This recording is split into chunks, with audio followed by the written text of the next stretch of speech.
अपनी ही सगी बेटी को दुष्ट राजा गलत नजरों से देख रहा था। राजकुमारी तारा को जब राजा मदनपाल ने पहली बार देखा तो वो ये भूल गया कि उसके सामने कोई और नहीं बल्कि उसकी अपनी सगी बेटी है। राजा ने आज तक इतनी सुंदर कन्या नहीं देखी थी।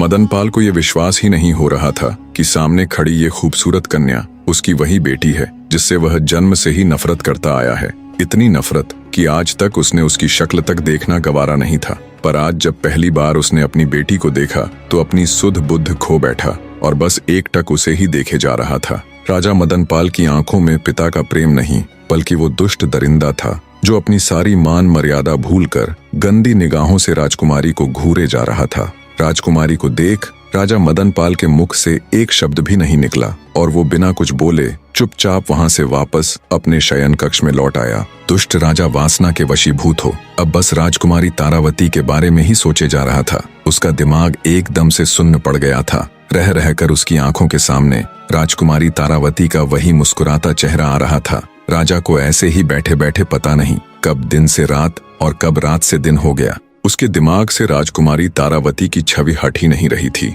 उसके मस्तिष्क में हजारों सवाल जवाब, हजारों तर्क वितर्क एक साथ चल रहे थे। इधर बेचारी राजकुमारी तारावती भी असमंजस में थी। जिस पिता से मिलने के लिए वो इतनी आतुर थी, जिस पिता को उसने पैदा होने के बाद अपने जीवन में आज पहली बार देखा था, पहली बार मिली थी। पता नहीं क्यों, पर उससे मिलने के बाद राजकुमारी को लेश मात्र भी खुशी महसूस नहीं हो रही थी। वो तो ये सोच सोच कर परेशान थी कि उसे उसके पिता के चेहरे पर ऐसे कोई भाव नजर ही नहीं आए कि वो अपनी उस बेटी से मिलने आए हैं जिसे उन्होंने 18 वर्ष तक नहीं देखा। उल्टा उनके चेहरे पर तो वे भाव थे जो एक लोभी पुरुष के चेहरे पर किसी सुंदर स्त्री को देखने पर आते हैं। उधर जब राजा मदनपाल को यह एहसास हुआ कि सुबह हो चुकी है तो उसने तुरंत अपने नौकर को आदेश देकर घोड़ा गाड़ी तैयार करने को कहा। आनन फानन में बावरा सा हुआ राजा घोड़ा गाड़ी में बैठ जंगल की तरफ एक साधु महात्मा के ठिकाने की ओर चल पड़ा। कुछ ही देर में राजा अपने नौकर के साथ साधु महात्मा जी के ठिकाने पर जा पहुंचा। राजा ने साधु जी को प्रणाम किया और बैठ गया। इतनी सुबह सुबह राजा को अपने पास आया देख थोड़े आश्चर्य से साधु जी बोले,